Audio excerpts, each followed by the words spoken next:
Would be king of Bougainville. There has not been a king in Bougainville before.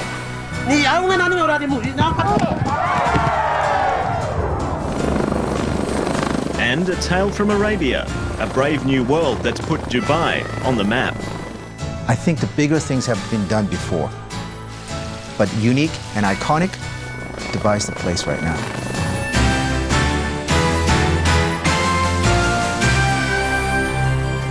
Hello and welcome to Foreign Correspondent. I'm Shane McLeod in Papua New Guinea's capital, Port Moresby.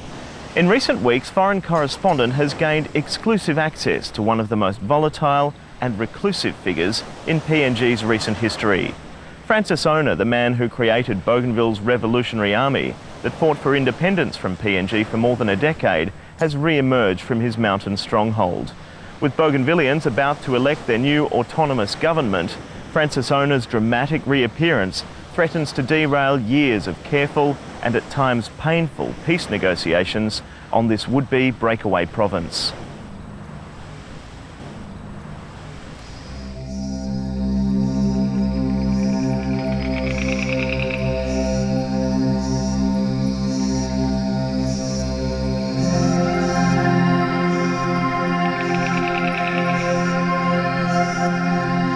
For 16 years, a fugitive has been hiding out in these mountains. A leader who started a war that claimed over 10,000 lives. For just under a decade, a fragile peace has held on Bougainville. But the jungle warrior has stayed on his mountaintop, holed up with his armed rebels, controlling up to a quarter of the island.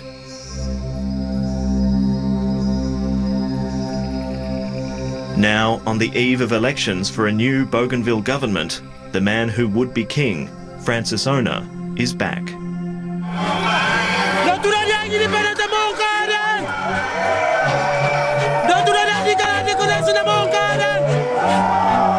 This is the new look Francis Ona. Jungle fatigues replaced with a businessman's shirt.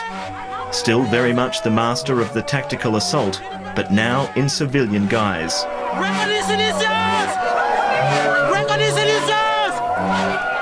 The king of the mountain has come to Arawa, Bougainville's former administrative hub, to fight for his political life.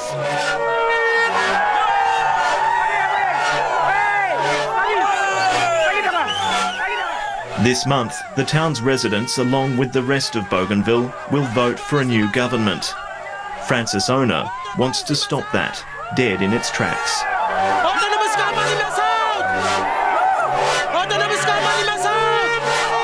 The autonomous government is a creature of Bougainville's peace process. For 6 years, Francis Ona has refused to be involved. He argues Bougainville is already independent, a nation he calls Mekamui.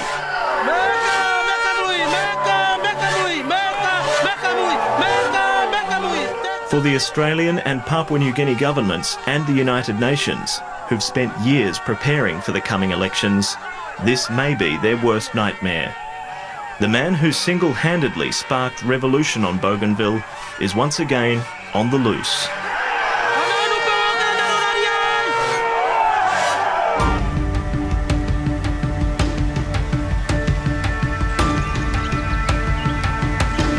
Ona has always been a high-stakes negotiator.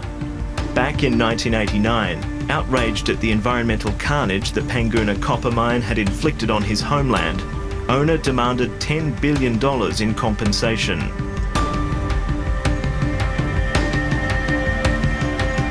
At the time, Panguna was the biggest copper mine in the world, providing 40% of Papua New Guinea's export earnings. Ona and his Bougainville Revolutionary Army shut it down and prepared for the inevitable backlash. BR is ready to retaliate at any invasion plans by PNG Defence Force. In the bloody 10-year conflict that followed, the PNG Defence Force was often humiliated by Bougainville's jungle fighters. And as many as 1 in 10 islanders lost their lives in the fighting and the economic blockade that followed.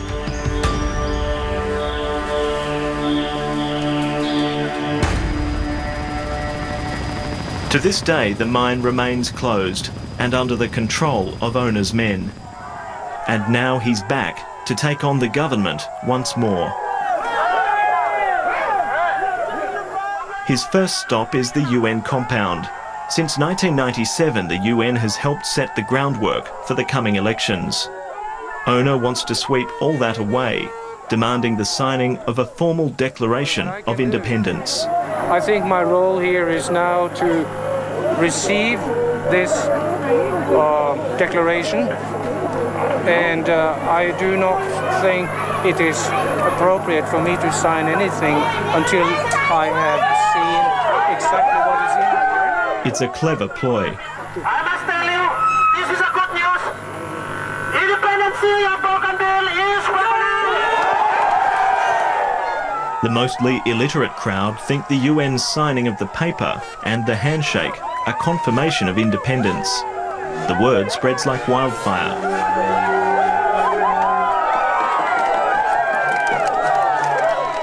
The next target is a contingent of Australian Federal Police. We don't want you Federal Police here! You have no work to do in Bougainville! You must go! The Australian Police are in Bougainville as part of a new Australian aid package, with the support of PNG.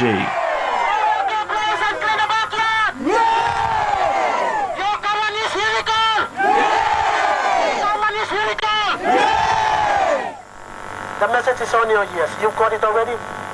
Please, Federal Police people, you've got a lot of work to be done. Back your home. Back your home. Owner professes to come in peace, with placards and loudspeakers, not guns. But his speech is filled with anger at outsiders and foreigners. And as the rhetoric reaches its height, our own producer becomes a target for that anger.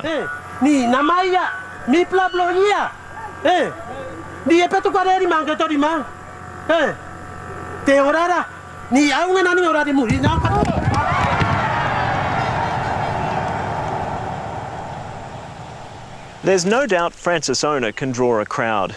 Even after 16 years in hiding, many still respect him. But translating that respect into political support is increasingly being undermined by the man himself.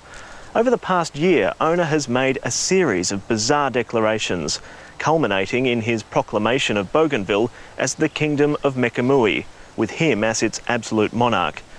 The danger for Francis Owner is that the King of the Mountain may well be seen as the fool on the hill. Interesting issue, that one, because the thing is that there has not been a king in Bougainville before. For years, Sam Kaona was Francis Owner's loyal and inspirational military commander. Now the former guerrilla leader views the crowning of King Francis with comical disbelief. Some just couldn't believe it. Some say it's all bullshit. But others under Mekamui, maybe they may have thought that it's a step forward for them. They might have made Francis crown him king, and that perhaps things will fall in line. It will be the answer. I do not know. In the direction there is the Panguda mine. Like Sam Kaona, Joseph Kabui is one of many former Owner allies who have abandoned the self-proclaimed king.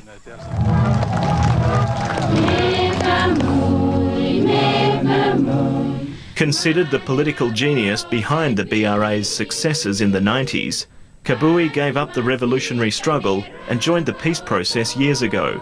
He's now a frontrunner to be elected president. I think what is going through Francis Owner's mind is he certainly is under pressure to deliver. A time has come.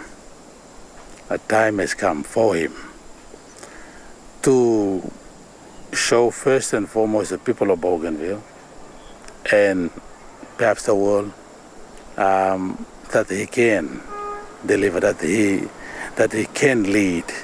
Is it a grab for power? I think so, yeah. I think it is a grab for power, yes, definitely. I think in the final analysis it is. So in this second coming, can Francis Ona, now a self-proclaimed king, once again rally the people to his side? Today, I standing here, I confirm that I'm ready to give service and development to my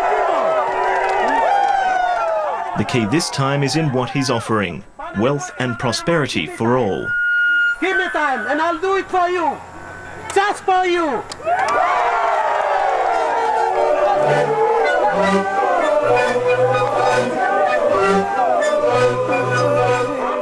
But the more you hear about how Ona's grand promises will be delivered, the more bizarre it seems. It's been cooked up by a royal court, replete with dubious foreign advisers. Surrounded by Mekamui bodyguards, at least one of them is hiding in this car. Incredibly, they are the backing for Ona's promises to deliver everything for all on Bougainville. I got people all over the world supporting me as a monarchy. We got a monarchical system which supports each other. So other monarchies are ready to give me much needed aid.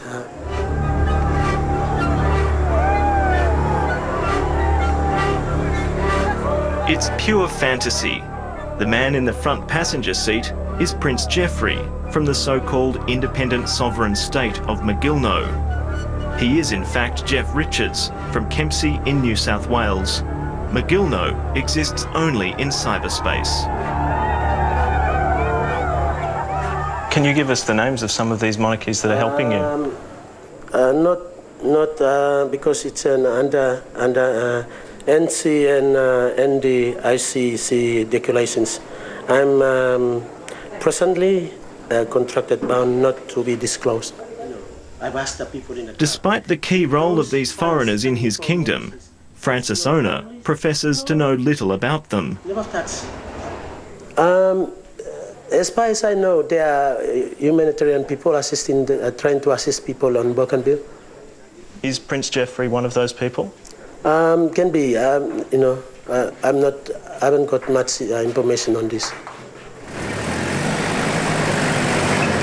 Whether Francis Ona knows it or not, the money-making scheme behind his new kingdom is a scam.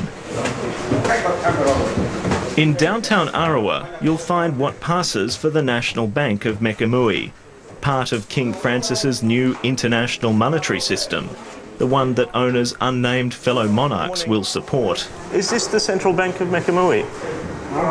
This is Central Bank Long Mekamui? But this is not your average bank.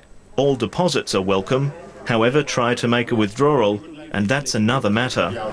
But can you tell us, are any payouts being made here today? Are people able to withdraw their payouts? That's not my business to release that. There are a lot of people I have no who know authority about what's going on here. The bank is little more than a front for a massive financial fraud that's estimated to have conned as many as 4 out of every 5 Bougainvillians. How do you feel about the situation at the moment? Are you waiting to be paid? It's known as UVistract, a barefaced pyramid scheme that has robbed Bougainvillians of millions. Just please. Move. Leave the place, please. Move. And this is what it's all about. This is a UVistract contract. In this case, a local man invested 17,000 kina and was told that within 45 days he would double his money. That was in 1999 and he's still waiting. He was recently told by a UVistract official that this contract is now worth 51 million kina. That's about 25 million Australian dollars. But he, along with so many thousands of others, are still waiting for a single kina.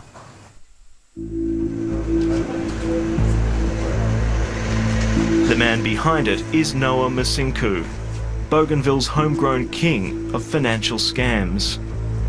I think it's a combination of all things. I think it's a bit of an evangelist in there and a salesman in there, a bit of a conman in there. So he certainly is a smooth operator.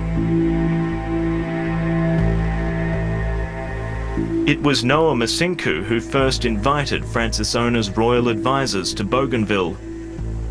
And it was Masinku who crowned Francisona king in a ceremony at Panguna in May last year.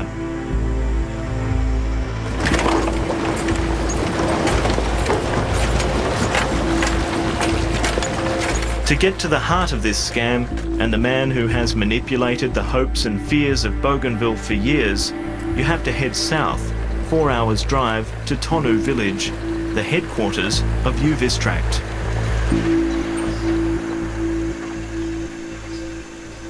Well, we're about a kilometre away from Tonu village. That's the place where Noah Masinku's setting up his headquarters, and he's set up things like world banks, central banks, even grassroots banks. It's what he calls a new world financial system.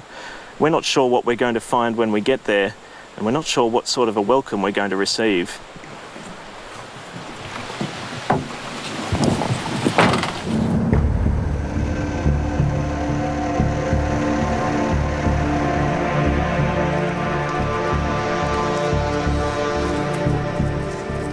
As we reach the edge of town, a warning. It's called the Mekamui Peace Zone, but all foreigners are banned. Just how secretive this place is becomes only too apparent. We are immediately herded onto a disused airstrip and surrounded by a crowd of gunmen.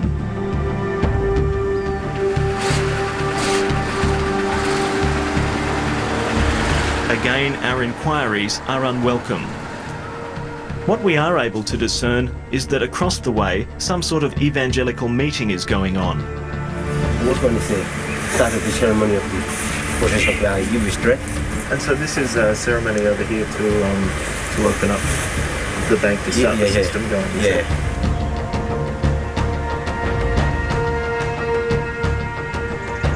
We later find out the bank's administrators have very good news. According to Noah Masinku, as he opened the latest branch of his so-called bank, he paid out $1 trillion to Uvistract's long-suffering investors. Of course, it's all funny money. Yet, among those he claims to have paid millions to are senior advisors to Francisona. The director's over there at that meeting now. Yeah, that's right. All right. Well, perhaps when you go over, you could ask, is there any chance we could actually speak to the director or to the governor, whichever. I mean, we'd just like to find out what's going on. Our request to talk to Mr. Masinku is rejected, and we leave, like everyone else today, empty-handed.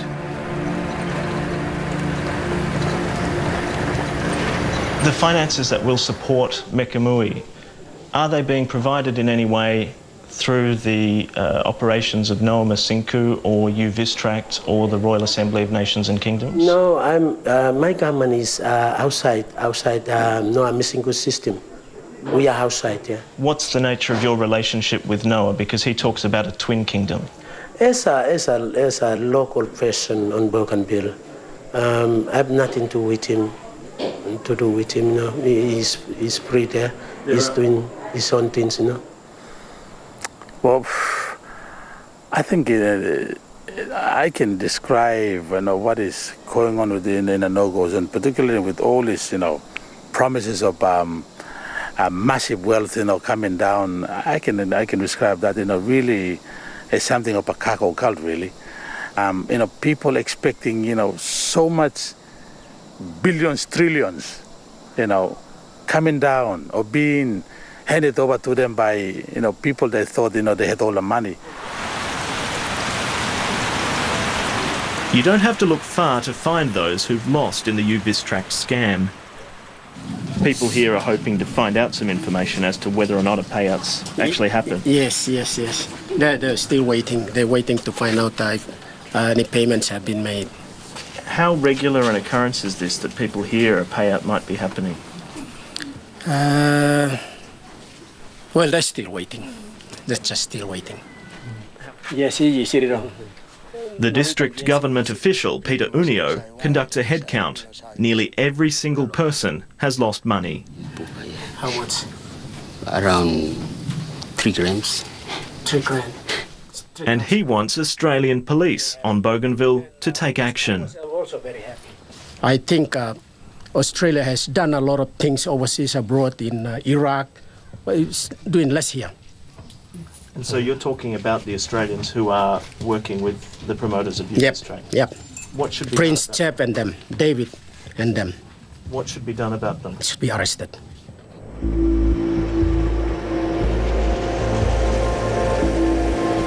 The Australian police aren't doing anything about it because they can't. Their mandate is to help train the local police force. And the no-go zone maintained by Francis Ona, with its roadblock and armed guards, remains just that, out of bounds to both local and Australian police.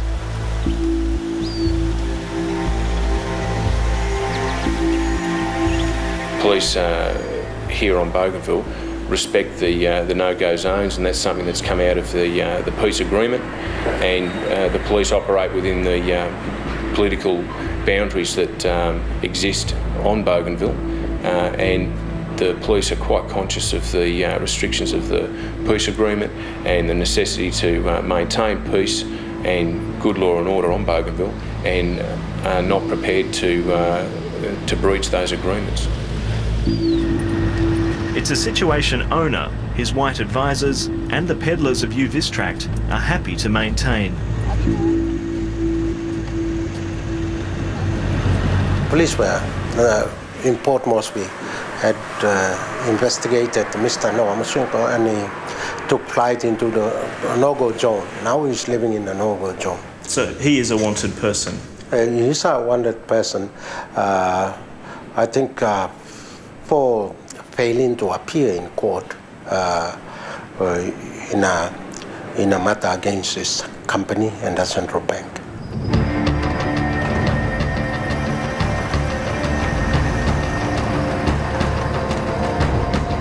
A week after his first rally, we get a late-night message. Francis Ona has left his no-go zone under cover of night. He's on the move again. As the election draws nearer, he's stepping up his efforts to win hearts and minds.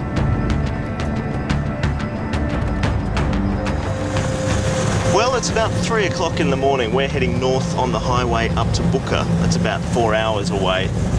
Francis Ona is also on the road this morning. He's heading to Booker, but for what we're not sure. Could be a political rally, it could be a confrontation. Either way, it's his second public appearance in a week, and this one could be even more audacious than the first.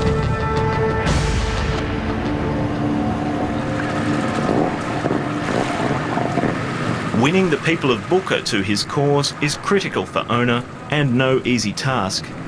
Far removed from the no-go zone, Booker is starting to look like a success story. The King thinks he can do better. I will be looking at the medical services and educational services, and also the development too much. For example, here in Booker town, I found that there's no water supply. People are getting buckets and all this up to the shower room, and it's unrealistic.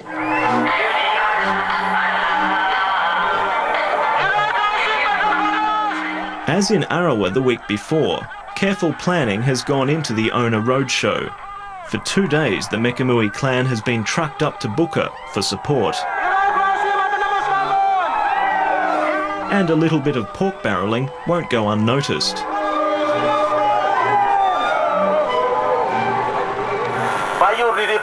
But the King delivered on very little else. Perhaps under the influence of his advisors, Ona subjected the crowd to a monologue on the legal status of the Australian Governor-General. No Governor-General is or has ever been legal in Australia since 1919. Under the blistering midday sun, the crowd soon grew bored with Ona's rambling speech.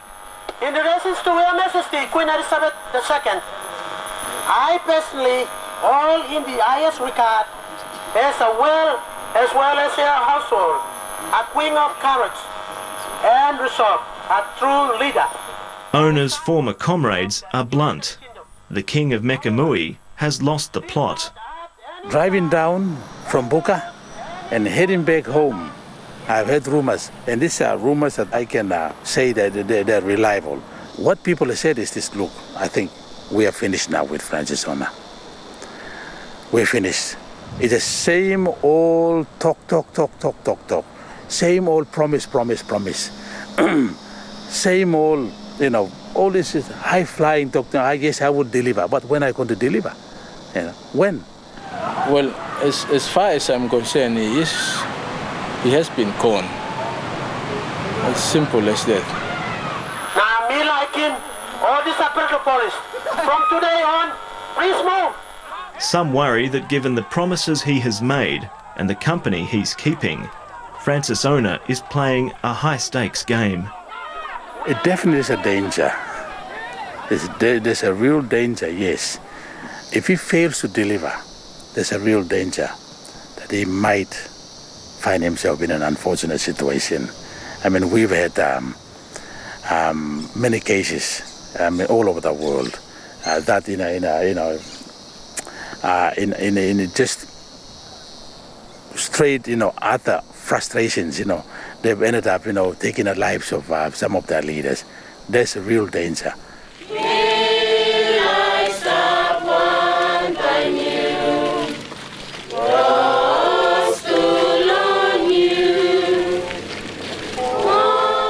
The past 16 years will be marked as some of the darkest in Bougainville's history.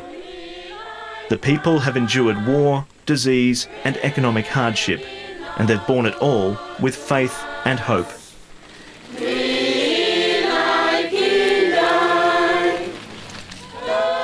As the peace process and the coming elections bring the chance of a brighter future, many are waiting to see if the man who set Bougainville on its current path will be a part of that future.